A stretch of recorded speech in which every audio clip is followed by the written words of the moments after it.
Hello, hi, and welcome back. A quick question for the culture. How would you feel if in a relationship every suspicion you had were proven correct and you were still called crazy? It's 2006. It's a romantic comedy and it's a superhero movie. What could go wrong? You know, it's pre-Marvel. It's pre-DC. What could go wrong? Today we're going to discuss and rewatch 2006 My Super Ex-Girlfriend, starring Uma Thurman and Luke Wilson, also known as Owen Wilson's brother. Just like a quick me backstory, I grew up watching this movie, and of course I did. You know, it's a female superhero. I grew up watching this, watching Elektra. I love them both. I don't think I should be watching this as a kid. It has more of sexual innuendos and stuff, but still, you know, it's a female superhero. So of course I love Jenny Johnson, who is the character of Uma Thurman. She's also known as G-Girl. On a rewatch, I was shocked because this movie's first it's crazy, and it's crazy how the female character is so disrespected throughout the whole movie. I was kind of impressed, to be honest. Of course, you know, we are dealing with the realm of superheroes and comedy, so of course, there is a funny factor. You know, her reactions are blown out of proportion, but still, in the core, her character is seen very much throughout the lens of a crazy person. And if you guys watch the TV show Crazy Ex-Girlfriend, I feel like this is one of the topics that they touch, even with the subject of the title, because it's very much in the idea of that crazy ex-girlfriend. While I was a young gay boy, I don't know, I watched this movie, I was like 8, 9. I rooted for her in every situation, even though the movie goes through the lens of her being a crazy and kind of, they call her crazy. I think they call her neurotic. I think they call her like too much clingy. But in every situation, I was very much rooting for her because I feel like she, as a character, represents the catharsis that you can achieve in a situation. She reacts very intensively in some situations. Okay, so just before we start writing of the movie, I feel like this is one of those movies deeply misogynistic that they kind of like turn around and become. I think this movie is a little bit camp, you know, involuntary camp, because it kind of gives a what to do on how to be like a good, not a good girl, but how to be like a desirable woman and a not desirable woman. So we're gonna have like these two characters who kind of works in that optic. The movie goes through the vision of Luke Wilson's character, who is Matt Saunders. So it kind of gives like the general rules of what being a good woman and a bad woman it's supposed to be. But if you guys don't know, the movie kind of goes like this. So the movie starts with a robbery. A female superhero wearing a beanie stops the robbers. The crowd shouts, G-Girl, G-Girl. This is her. This is G-Girl. We have the guy from The Office and Owen Wilson's brother on the subway. Then they see the beautiful, beautiful character of Jenny sitting. You know, she's just playing Candy Crush. She just made level 95. And then I'm gonna call him like a bunch of things. So for starts, the loser says, Hi, excuse me. I know I don't really know you. You look like a very interesting person. So at the risk of totally humiliating myself, I thought perhaps sometimes I might buy you a cup of no, says Jenny. It doesn't have to be a cup of coffee. It could be whatever you want. A cup of anything. Juice. And throughout this pathetic little show, she gets her purse stolen. So thanks very much. Marley and Me's brother goes after the guy, ends up hiding inside of a trash can. When he tries to face the guy with a hairdryer, the guy's gone, and beautiful muse Jenny is outside. She suggests they have dinner together, and he comments on the alliteration of her name, Jenny Johnson. So like Lois Lane or Gabe and Grapes, you know, just like those people who have alliterations on their names. He asks her for her number, but she's a smart girl and she says she doesn't give out for privacy reasons, but she takes his. Cut to his office, and 45 times Oscar winner should be Anna Faris walks in. She's a character named Hannah. She's gonna serve as the counterpoint for the crazy neurotic Jenny Johnson slash G Girl. On The Office, we also have Wanda Sykes. She's great in this movie, but I'm not gonna really talk about her because her character is not very much relevant for the story, but just a shout out because it's always amazing to have Wanda Sykes in anything. And then we cut to their date. Then we have our superstar muse Jenny Johnson that reveals to Mega Flop that she's an assistant curator at an art gallery and she's graduated in history, referring as the only thing she's good at least the only thing she's good at that she can make money off. Oh no, sounded like she was talking about sex, didn't? Take her mind off the garbage, she was not. Although she reveals later that she is good at sex. But now sounded like she was bragging. What she meant was that she thinks she's good at sex. But as a good Samaritan, she'll let Floptron decide. But not on the first night, because the first date. And she does not do that. He then starts talking a bit about his job, and she wanders out for a bit, because she starts to hear a police siren. Then she excuses herself to go to the bathroom. Meanwhile, the guy from the office sees a building on fire, and Jenny, as G-Girl, comes and starts spinning to remove available oxygen this way, stopping the fire, because she's a genius. Then Jenny returns to the table and she got a mysterious much. She then excuses herself to go to the bath. The guy character says, "Oh, you just got back." And she's like, "Why are you keeping tracking? That's not cool." On the other day, they are at the office and Hannah calls Jenny a nutcase and she tells him to not call Jenny back because she's trouble. And here we have her scene where it's kind of giving like counterpoints of her character just because she's quirky. She's being called like, that's weird. Her character up until now, this is a comedy, so it's being treated in like this very comedic lens of her being not ideal. But if you put this in a romantic comedy, this character is basically every Zoe Deschanel character, like every manic pixie dream girl, probably before the term was invented. Then Matt Saunders calls Jenny neurotic and distant on this scene, and the office guy says neurotic and distant women are good in bed. Right, right. Then Owen Wilson's brother gives Jenny a rose, and she kindly comments how different colors of roses have different meanings. Because she's very knowledgeable, she's quirky. She says, red are for passion and love, so this one is great. But she says for him to not worry, she's not saying she loves him yet. Matt tries to get a cab, but the taxi ignores him, so Janie has to use a little girl's trick to make the cab comes back. And this is a great use of her superpowers in a urban and more modern environment, because if you had superpowers, you'd probably be using them for getting to cab or getting to like a metro or flying to do groceries. It's a very interesting idea to explore, I think. Then they stop at Janie's work, and she comments on how surprising it is that disturbing things are attractive to people. She follows, saying she helps people every day, and he was the only person to ever help her. This, I think, it's a scene. I feel it's a weird scene because I couldn't understand if the movie was being compassionate about her or if the movie was making fun of her. But it's a great scene because the character of Jenny, you're shown here how vulnerable she is. She's opening up, and it's a very interesting contrast when you see that she's this superhero who's always helping people, and he was the first person to help her, even though he does not know about her superpowers yet. And then we have a scene where they kiss, and she comments he's using his tongue all wrong because he's sticking out like a dead fish. And to me, she was just really into helping him. She's just kind as a human being.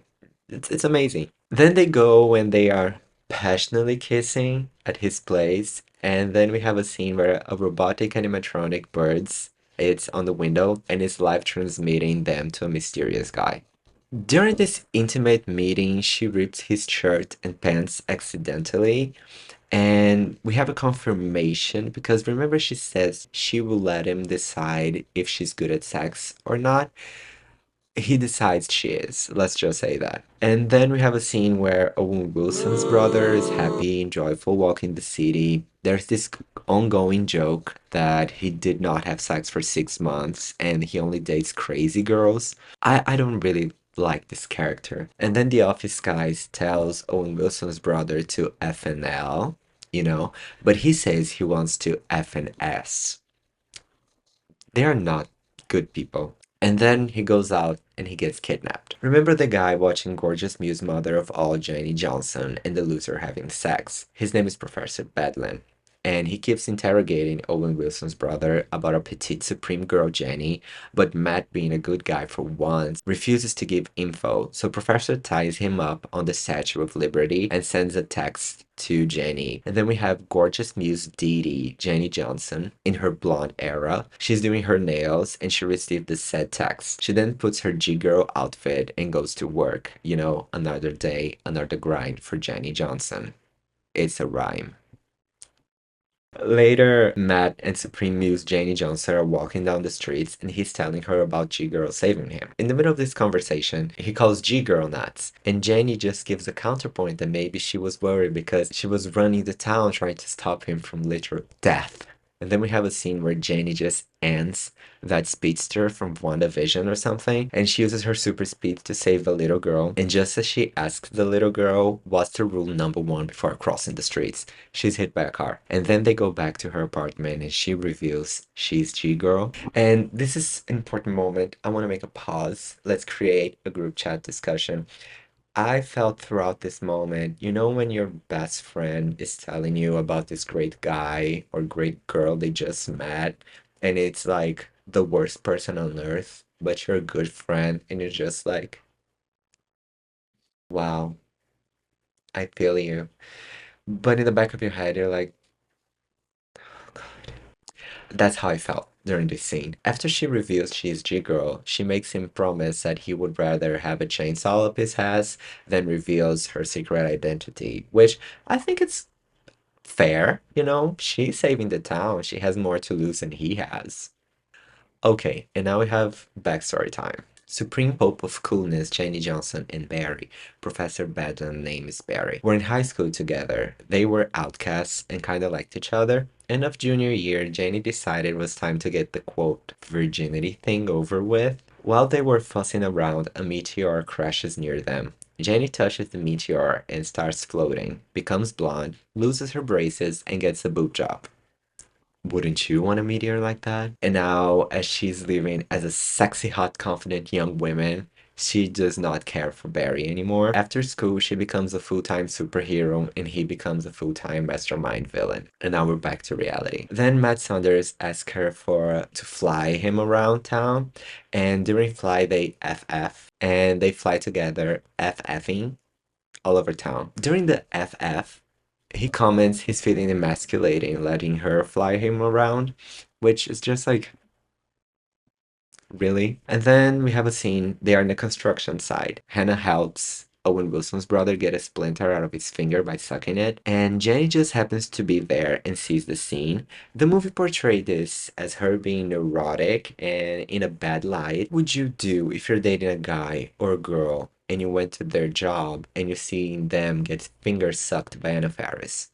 Quickly, they arranged to have a dinner together. This is, I feel kind of bad for the character because it's stated that Jenny is finally like opening up. She was alone all of this time, so she's very vulnerable in this relationship, you know? I don't know if it's established, but we can kind of assume Matt's the first person she reveals her secret identity. She's feeling really comfortable with this guy. I think it's rightful that she feels scary and vulnerable around Hannah, especially because if you take like more of a superhero approach, you don't have a lot of time to be a superhero and develop your social capacities. So technically, like most superheroes would be freaks socially. So I kind of feel bad for Jenny. But I cannot stay mad at Anna Faris. So on the date, Anna Faris' boyfriend's not able to make it because of a thong shoot emergency.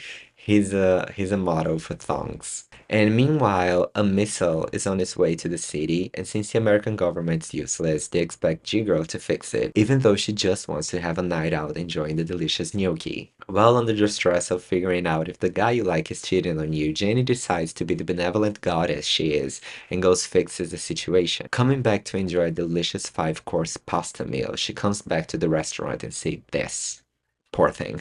On the way home, she decides to have a calm and open-hearted conversation with Matt about how she's feeling lately, about Hannah. She gets a little emotional and accidentally, word here, accidentally breaks the window of a car. And then Owen Wilson's brother, being the shitty boyfriend he is, asks her to not cry. And this is one of the scenes where she's like emotional and he's like, bottle your feelings, which is a recipe for disaster. Don't bottle your feelings in a relationship. She says she sometimes confesses a bit neurotic because she loves him so much, which, you know, it's plausible. And then Owen Wilson's brother and the office guy comes up with a plan to break her heart and break up the relationship. He tells her that he wants to break up, and she loses just a little bit, but rightfully, because remember, it was after a long period of not being with anyone, she was finally able to open up for someone, and now the guy's breaking up with her because of Hannah. Because of Anna Faris. Wouldn't you be mad? But you can be mad at Anna Faris, because she's Anna Faris. So, of course, you're gonna be mad at the guy. She says calmly that she thinks this might be Hannah's fault, and words here, calmly and might. And then Floptron denies it and calls our Supergirl Jenny needy, jealous, and manipulative. The movie does not give any context for her being needy or manipulative. Jealous? Okay, she's right about her jealousy. He was being finger sucked by Anna Faris. As she's trying to process her pain and the fact that he's gaslighting her, she uses her laser eyes to boil his pet fish and lives calmly and concisely the environment. And then we have a dream sequence of Jenny serving unbelievably hard with a chainsaw. In the office, Mr. Loser tries to confess to Hannah, but he can't because he sees Jenny outside in a window, allegedly, okay? We never have confirmation this ever happened. And this is like a very interesting, I think, topic for discussion. In the moment she becomes a little bit crazy after the breakup, they start to dressing her up with the same hair as Glenn Close in Fatal Attraction. She has choices, you know. This, I think this is like a gag in Crazy Ex-Girlfriend as well. Then we have a scene that the police calls Matt because someone stole his car. Someone could have been anyone. New York's not a safe place anymore. And Supreme Countess of Kindness comes by at Matt's house to inform she found his car and it's just floating around in space. Again, there's no way of knowing who did this. There's just no way. Every car been floating around in space at some point. And then he calls her crazy again. And as a way to process her emotions, she finds a way to say how she feels about him right now.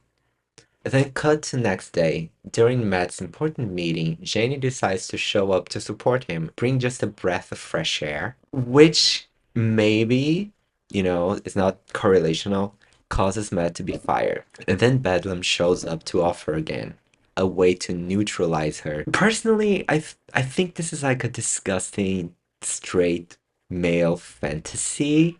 You know, if you have a woman who is stronger or more capable of you, of finding a way to just like nullify her and make her average so you can feel better. I feel like this is textbook, the definition of that. Just as Matt's trying to run away out of town, he gets a call from Hannah because she caught her boyfriend having a three-way with three models. Again, he proves Jenny's point and he tries to confess to Hannah and he confesses and they F, you know. And then since Jenny got a confirmation for her suspicion, she gets a gift for the couple.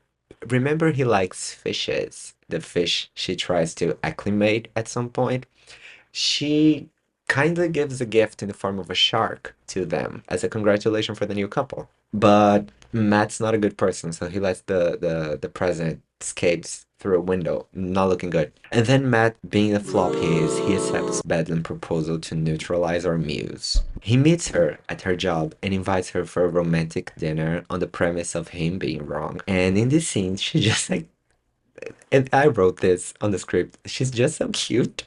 Like Uma Thurman, I think she's a really like physical comedian. Just a really physical comedy actress, and she's so cute. She's so happy. It makes me happy.